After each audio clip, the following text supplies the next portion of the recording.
Ia tahu jalan hidupku, ia menguji maka akan timbul seperti emas. Kakiku tetap mengikuti jejaknya, aku menuruti jalannya, aku tidak menyimpang.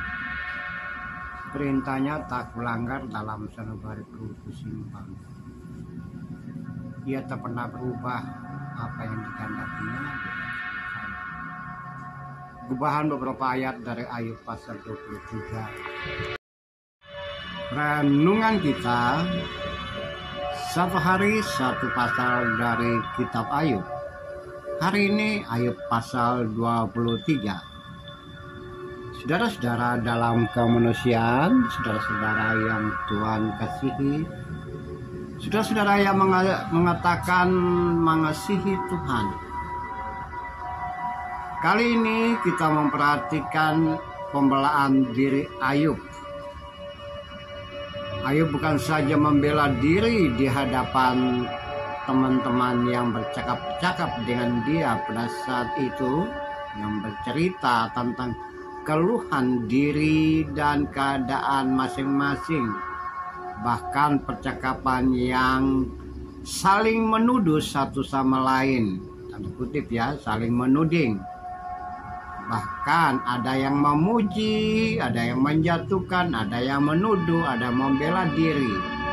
Semuanya terjadi dalam percakapan Elifaz, Sofar, dan Bildad dengan Ayub pada masa itu. Kemudian pada bagian ini Ayub membela diri di hadapan Allah dan juga di hadapan teman-temannya. Ayub menjawab keadaan diri. Ayub menjawab bahwa apa sebetulnya yang terjadi di dalam dirinya.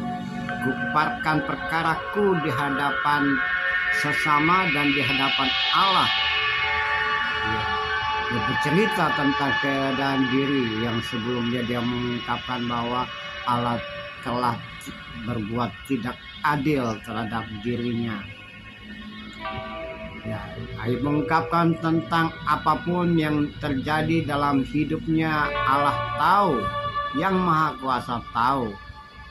Ya, saudara-saudara yang saya kasihi, saudara yang Tuhan kasihi, Ia tahu jalan hidupku.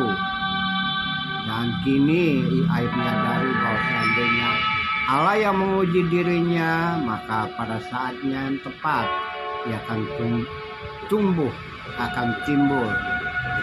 Ayub menyatakan diri tidak pernah menyimpang, bahkan menyimpan firman di dalam hatinya, dalam hidup dan kehidupannya. Dan semua yang terjadi dalam dirinya adalah rencana Allah sendiri. Ini kejutan luar biasa dalam diri Ayub.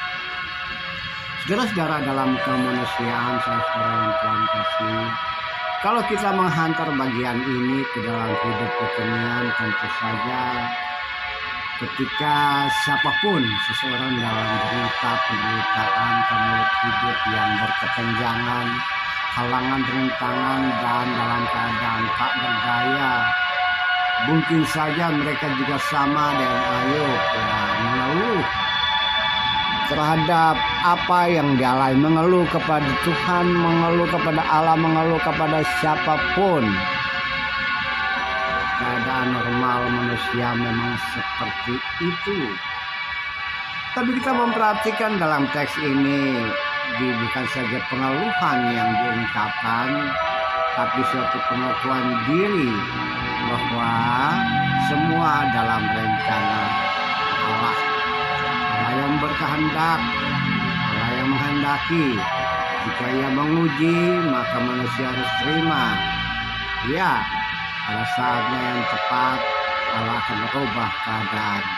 Ini pemahaman iman yang luar biasa, hasil refleksi yang luar biasa. Di dalam keadaan derita pun masih tetap berpaut pada Tuhan. Saudara-saudara, bagaimana dengan hidup kekinian kita? Kadangkala belum apa-apa dalam derita dan halangan rintangan yang masih kecil, kita sudah mengeluh Dalam kegagalan yang kita alami, kita sudah berkata bahwa ada yang tidak beres dengan Allah terhadap saya, atau saya kok tidak diperhatikan Allah. Nah, itu yang terjadi. Beda dengan Ayub, yang kita mengungkapkan bahwa Allah punya rencana, Allah yang menentukan, dan Allah akan merubah. Jika ia menguji, maka pada saatnya akan terjadi. Hidup dan kehidupan keturunan kita bisa saja seperti itu. Mari kita berkata kepada Allah, Ia yang punya rencana, Ia yang menentukan, Ia tak berubah dari dulu, sekarang, dan seterusnya, termasuk dalam konteks keilmuan hidup dan kehidupan kita. Berseru kepada Tuhan. Terpujilah Tuhan, terpujilah Kristus. Haleluya. Amin.